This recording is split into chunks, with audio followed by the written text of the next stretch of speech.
I'm going to attempt to take this shirt in on the sides, and what I did was I had her put the shirt on, and then I marked where or how far where we want the shirt to be taken in.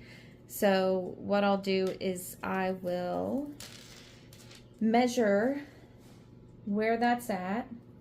So it's 1 1/4 inch from the seam on one side, and we've got 1 1/2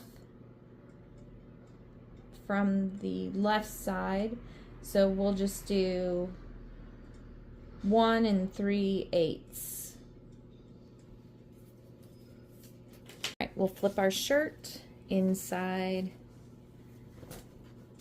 out, or right side in, whatever it is. All right.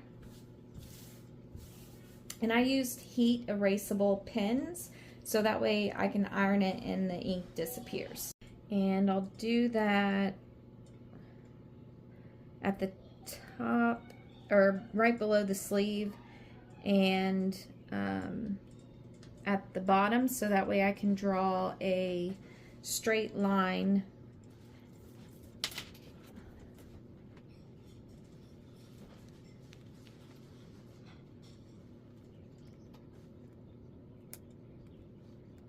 do that to both sides, left and right, as well as front and back. So I'm measuring from the end of the seam right here.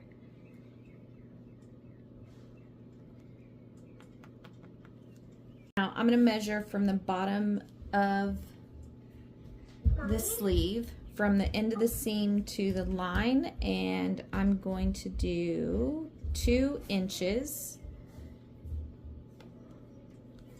and just draw a line, and that's where I'm going to stitch the sleeve in. I get my thread as close to this color as possible. So this is the lightest purple that I have that is pretty similar to this fabric. All right, I had her try it on, and the sleeve looked funny and the fabric was folded in.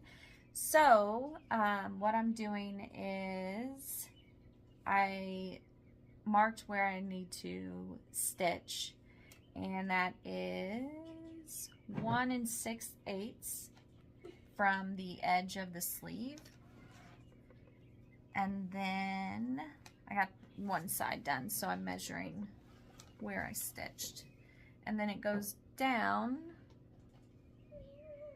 to, let's see, it meets at 3 3/8.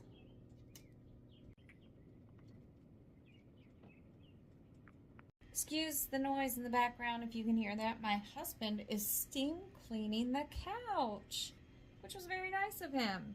All right, so anyway, I am cutting the fabric about 1 centimeter away from my straight stitch, so that way I can go through and zigzag stitch the edges so they don't fray and come apart. Obviously, if you have a serger, that would be best, but I don't, so we're just going to do the zigzag stitch.